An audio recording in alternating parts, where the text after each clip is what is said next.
All right, baby. So, frequently asked questions in IT. Let's go through some. Let's get you all whipped up in the shape so you can go and do your little job or whatever. Here we go. So, the question comes in, my computer is running slow. What should I do?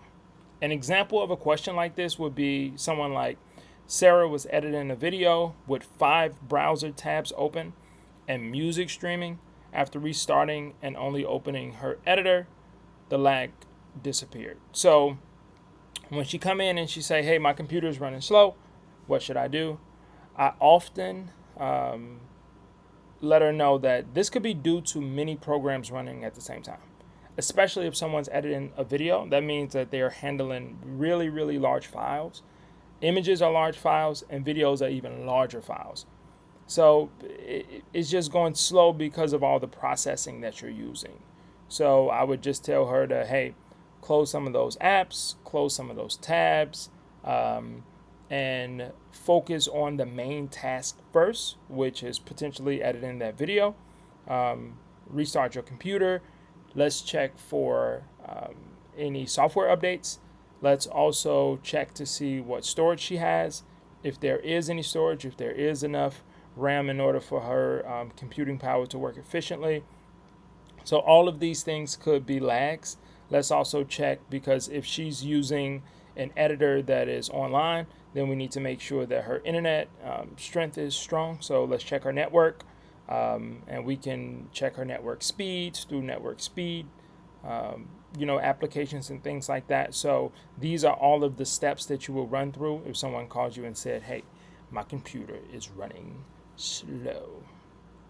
All right, so now another one comes in. How do I reset my password? So an example is Mark couldn't log in.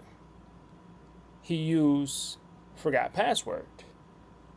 He got the email and was back within minutes.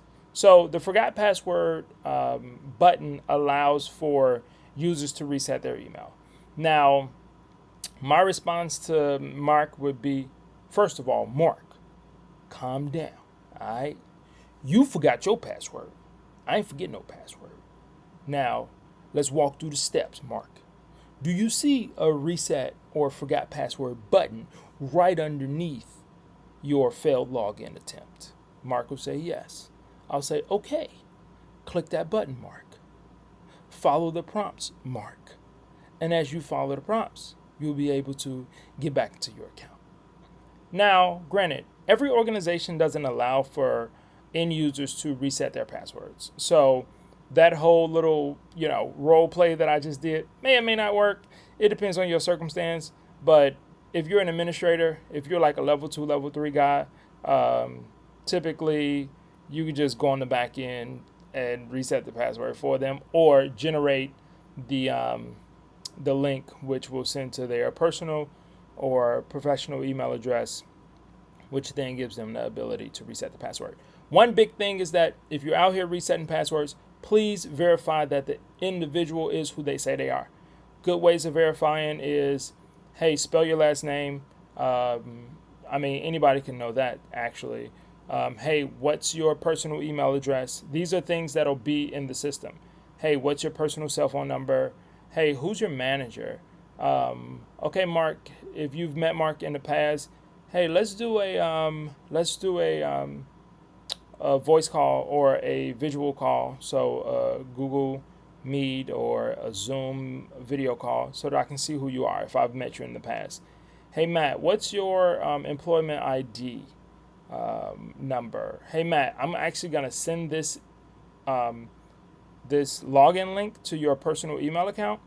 And if you can access your personal email account, then you'll also be able to access your professional account. So all of these things are ways which you can verify who that person is, and whatever way that your company deems appropriate. But verify who the person is before just setting passwords, because these marks be tripping. All right. Next question. What is the cloud? Well, the cloud ain't that white thing that you see in the sky. The cloud is actually more of like it's like a marketing term, to be honest. So a network of internet services storing and processing data instead of your computer. So basically, the cloud allows for you to run a computer on the internet. That's basically what it does. It can do a lot of things. So like you can have compute on the cloud, which is your computer actually processing and calculating things. You can have storage on the cloud, which we all see this cloud storage because they always try to sell it to us. You can, build applications on the cloud. We all currently use the cloud. That's why I say it's more of a marketing term because you hear it a lot now. But here's an example. Lisa's laptop crashed, but her photos were safe on Google Drive. Google Drive is a cloud service. And since they weren't on her hard drive, then she can have access to them because they were on the cloud the whole time. So again, cloud can be for storage, for workflows. Cloud can be for compute. Anything you can do with that device in front of you, you can also do on the cloud. All right. Next question that came in is, how do I clear my browser's cache? So what cache is basically your browser's attempt to make things a bit easier for you. So they'll cache like passwords, they'll cache some of your behavior, they'll cache different things that allow for you to quickly access accounts, move in and out of them really smoothly. The answer to a question like this would be go to your browser settings, and the browser could be anything. It could be Firefox, it could be Brave, it could be Chrome, it could be Internet Explorer from back in the day, it could be Edge, it could be any of those browsers. So you go to your browser settings, you'll head over to clear cache and data. You can probably hit the little search bar that's typically at the top of the settings, and then you'll just clear the cache. So clear cache images and files, and from clearing a cache, it will stop the redirects, and by doing that, you potentially can go inside of the different accounts and stuff.